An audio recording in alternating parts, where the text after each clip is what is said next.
Olá, então hoje a gente vai conversar um pouquinho sobre o planejamento dietético quantitativo.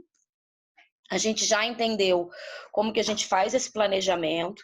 Então a gente tem aqui, no primeiro momento, a gente faz a determinação do VET através das fórmulas preditivas, OMS, NEE, fórmula abreviada peso-altura. E feito isso, a gente vai fazer a distribuição dos macronutrientes. Cálculo de proteína, depois o cálculo do lipídio e o cálculo do carboidrato. E o cálculo do lipídio, a gente ainda faz a distribuição em gordura saturada, monoinsaturada, poliinsaturada, ômega 3, ômega 6, e a gente faz a distribuição do carboidrato em carboidrato simples e complexo. Então, isso tudo a gente já viu. A partir de agora, a gente precisa fazer a distribuição desse valor energético com relação às refeições. Caso um indivíduo faça as 6 refeições, então é necessário que ele tenha uma sugestão, na verdade, essa distribuição com relação às refeições. Então, se o indivíduo tem um VET de 2.100 quilocalorias, por exemplo, de 20 a 25% dessas calorias vão ser ofertadas no desjejum, de 5 a 10 na colação, de 35 a 40 no almoço, de 10 a 15 no lanche, 15 a 25 no jantar e de 5 a 10 na ceia. Então, como é que a gente faz esse cálculo? Então, a gente tem ali um indivíduo com 2.100 de VET e eu vou definir, por exemplo, que no desjejum dele eu quero ofertar 25% das calorias. Então, eu vou fazer uma regra de 3 simples. Eu vou entender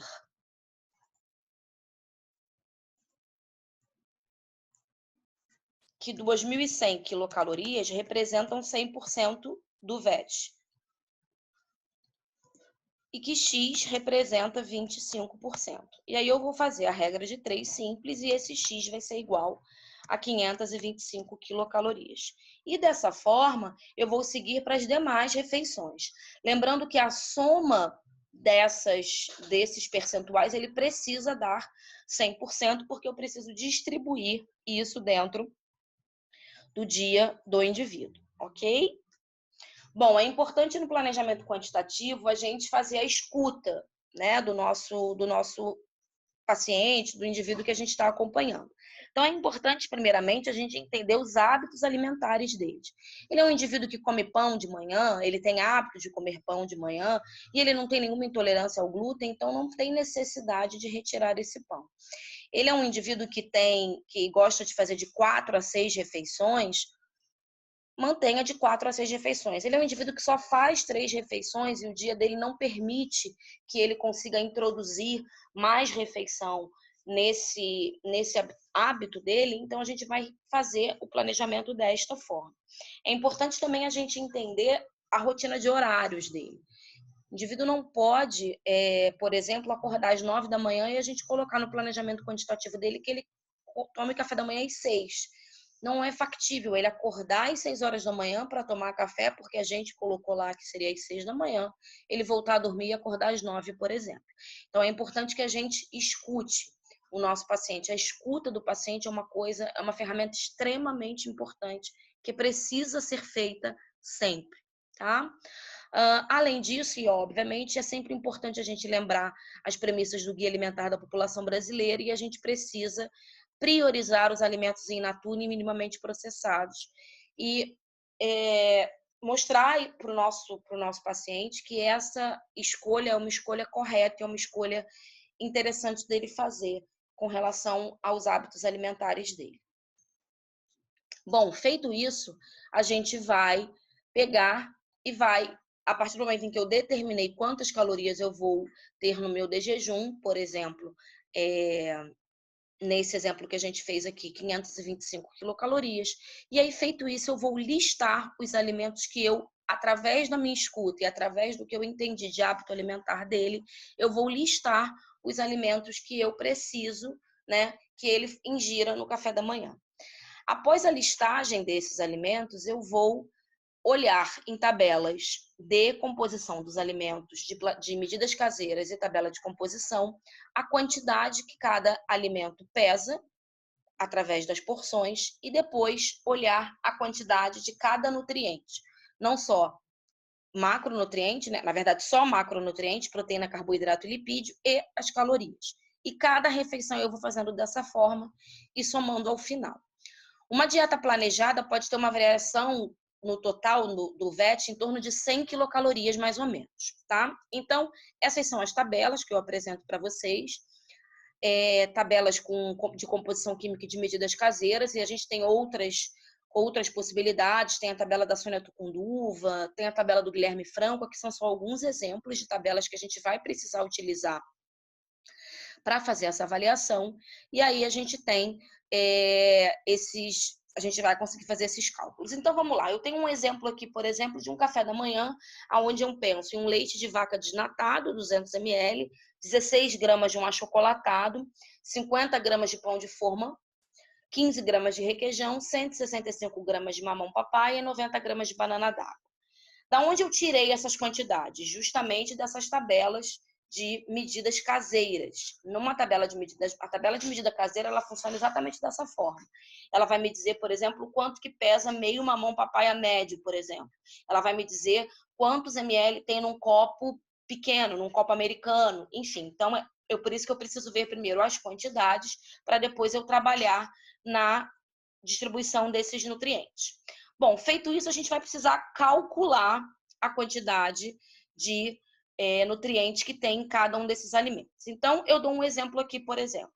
Eu tenho aqui, eu faço uma tabela onde eu vejo quanto tem no leite de vaca desnatado. Eu vou olhar na tabela de composição e vou fazer uma regra de 3, simples. Então, vamos pensar aqui na regra de 3 simples. Então, eu vou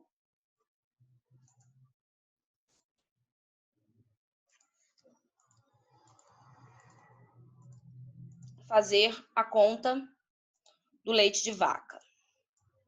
Então, olhando na minha tabela, eu vejo que o leite de vaca desnatado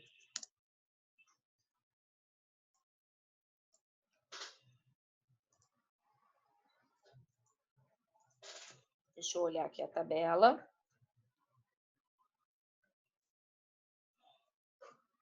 Só um minutinho.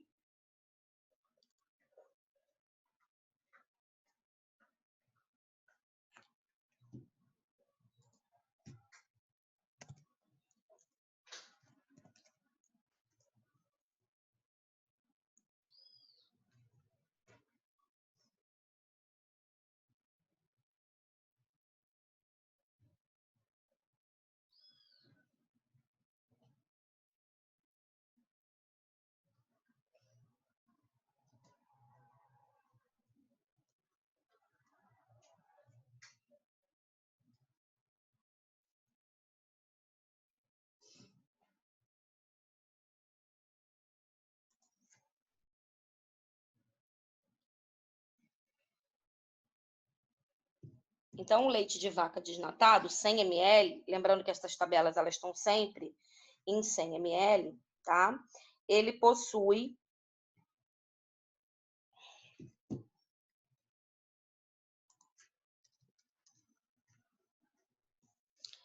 3,6 gramas de proteína. Ele possui 5 gramas de carboidrato e ele possui 0,1 gramas de lipídio. Então, eu vou fazer regras de 3 simples.